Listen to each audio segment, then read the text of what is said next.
my beloved Boss Mike Cervera. Oo, unahin natin to. May nagpapakalat mga kababayan neto. Ano yan, Boss Mike? Bago natin umpisan to, huwag nyo kalimutan na mag-like, mag-share at mag-subscribe. Pasok! China sa isang malaking health concern 5 taon matapos ang COVID-19 pandemic. Isa umunong outbreak ng human metapneumovirus o HMPV ang naiulat. Ang nasabing virus... Ako, yan na naman mga kababayan. Ito mga kababayan, nagkalat ngayon sa social media na meron na naman daw panibagong mala COVID-19 ang nangyayari ngayon dyan sa China. Ano po?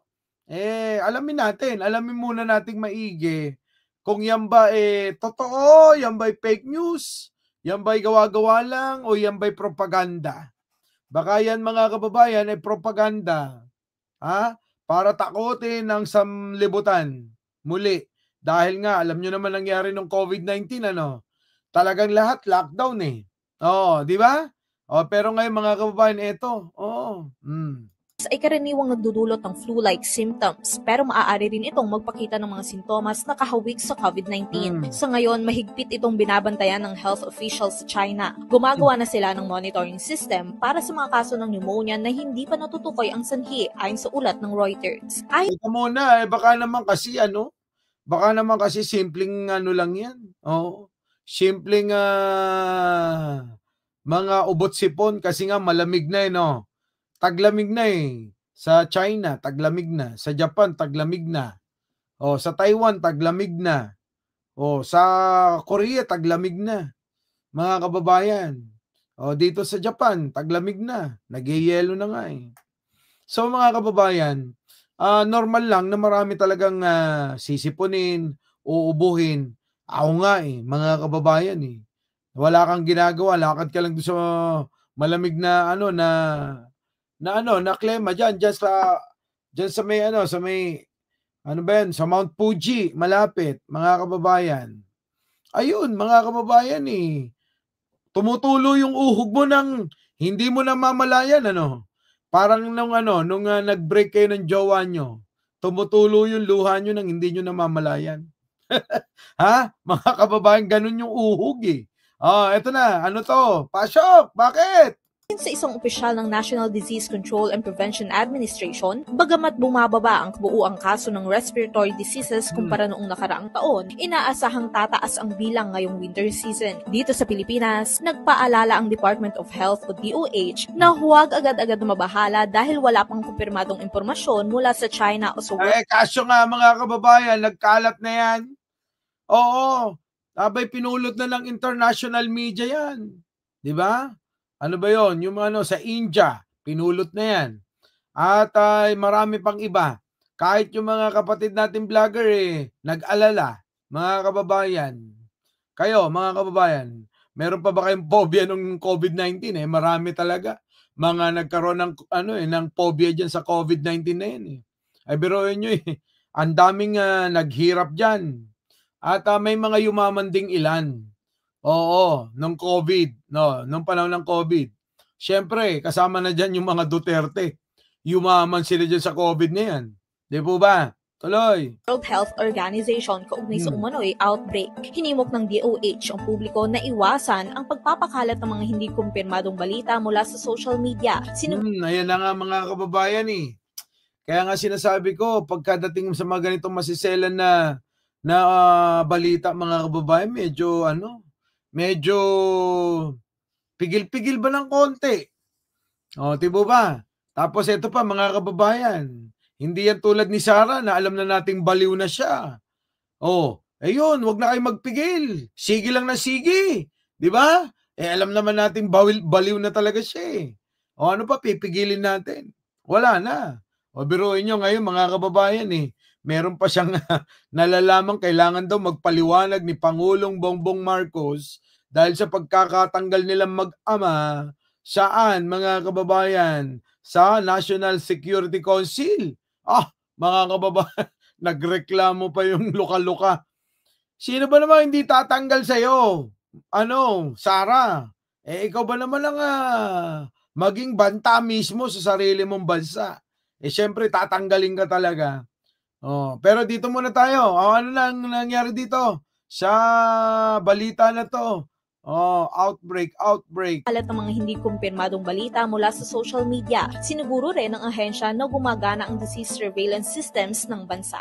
Para sa iba pang yan mga kababayan ha. So bago tayo maniwala sa mga balibalita kahit saan pa man, abay alamin nating maigi kung yan ay kumpirmado. Kasi mga kababayan, mahirap na nagpapanik tayo. Nagpapanik. Tapos wala pala. Abay, sayang yung effort ng panic natin, mga kababayan. Di ba? Sayang. Ito na mga kababayan ha. Meron na nga dyan. Sagot ang pasok, ati. Sino ba to? Si Mel Chanco. Pasok! News. Yan ang sagot ng Department of Health at ng Embahada ng China tungkol sa kumakalat online na bagong epidemya sa naturang bansa. Yan mga kababayan ha. So, fake news yan. Yung mga pinapakalat ng mga ilan, mga kababayan, na mga nagbabalita kasi pati mga mainstream sa ibang bansa, binabalita yan. At hindi lang yan. Sa mga pahayagan, sa mga social media network, naku mga kababayan, balitang-balita yan. Oo. Kaya mga kababayan, huwag kayong mag-alala. Ito ay fake news, mga kababayan. Fake news daw ito. Dito natin. Tirahin mo, Boss Mike. Pasok. Pakinggan nyo. May nakausap din tayong Pilipino roon. Nakatutok si Jonathan Andal. Mismong X na ang naglakip ng community note na walang basihan ang kumakalat na post sa X na nagsasabing may bagong epidemya umano sa China na Fake news mga kababayan ha. Kasi baka mamaya kagagaling ko lang doon noong nakaraang buwan. Baka mamaya sabihin, nako si Boss Mike, yan na. Huwag tayong magtatabi dyan. Di po ba? Marami kasing mga haka-haka lumalabas ngayon eh. Yan, mismong tawag dyan, World Health Organization na at ng Department of Health mismo ang nagsabi na fake news yan ha at hindi pa rin kinukumpirma hanggang sa ngayon ng China. Pumupuno sa mga ospital at crematorium doon. Kahit ang Department of Health sinabing hindi ito totoo. Wala talaga, wala. It's fake news. Ayan mga kababayan. Fake news daw, ha? Fake news. Ito may video, ayan May video, Ito, ayan Fake news nga daw. Pasok. Ang Department of Health sinabing hindi ito totoo. Wala talaga, wala. It's fake news. Officially, nagparating rin tayo ng communication sa World Health Organization. Obligado ang mga bansa na magsabi sa kapwa bansa kung meron silang iniinda, kung may sakit sila, so to speak. Wala. Yan, mga kababayan. So wala Kaya wag kayong baka mamaya meron kayong lakad papuntang China, kinancel ninyo. Meron kayong mahalagang bagay na meeting doon, kinancel ninyo. Nako, mga kababayan, fake news daw yan. Dahil natakot kayo din sa balibalita na to. Nako, mga kababayan, sayang, sayang ang effort. Tuloy nyo yan. Rin, zero. Kung meron talagang totoo na balita na sakit na kakaiba, kami yung una pong magsasabi. Maging ang Chinese Embassy sa Maynila, tinawag itong fake news. Ayan, fake news daw talaga Kita nyo nagagawa ng social media? Parang mga DDS lang Ay kung ano-ano mga binabalitat ngayon mga nag-iiyakan. Di ba mga kababayan? Ganyan na ganyan sila. Kung ano-ano pinapakalat nila mga fake news. Kahit sila Kicks TV ginagamit. Di ba? Paano yan ngayon? Tuloy. Pati ang nakausap kong Pinoy na nakatira ngayon sa Wuhan, China, pinabulaanan din na may bagong epidemya roon. Wala nga! Wala! Yung palabas na yan mga kababayan, ewan ko nga kung yan paninira o propaganda na naman ng mga ilang mga galit sa China. Para nga naman ng mga tao, iwasan ang pumunta. Ganun lang naman kasimple yan mga kababayan eh. Di po ba? O yan mismo, mga taga Wuhan, China, kung saan nagmula ang COVID-19. Abay sila na nagsasabi wala pang mga wala pang mga face mask. Wala ring face shields. Bakit? Yung face shields tayo lang nagpauso nun, si Digong. Actually, lumalabas po kami ng normal, wala pong mga nakamas. Kahit saan po kayo magpunta na wala pong panic na nangyayari. Wala pong mga news na lumalabas po dito sa China na wala mga kababayan. So, marami tayong mga kaibigan mga nadali yata rito. No, yung mga binalita fake news daw. Fake news, fake news, fake news daw. Ito nga, kumakalat daw na mas matindi pa sa COVID-19. Mga kababayan, mapanatag na kayo. At maraming salamat at hindi yan nagkatotoo. Kung hindi maliwanag na ito panlilin lang. Ano pa? Tuloy! meron po kaming kailangang mga pag-iingat about sa mga ganyang pong sakit. Sabi ni Angeles, winter sa kanila ngayon sa China. Kaya may mga inuubo, sinisipon na tinatrangkaso talaga. Pero wala anyang deklarasyon ng state of emergency gaya ng ipinapakalat din sa viral post. Yan na nga mga kababayan, viral kasi. Yung post viral pero yung virus wala. Wala talaga. Paano gagawin natin dito? Kaya nga mga kababayan, mag-iingat-ingat kayo sa mga sinishare ninyo. Biruin ninyo, malay nyo yung sinishare ninyo. Fake news pala. Kaya yung mga nagsishare ng mga video ng mga DDS, naku, parang kayo lang sila. Parang kayo lang sila. Biruin ninyo, naniwala kayo bigla. Tapos ito pala, mga kababayan, fake news. Diba?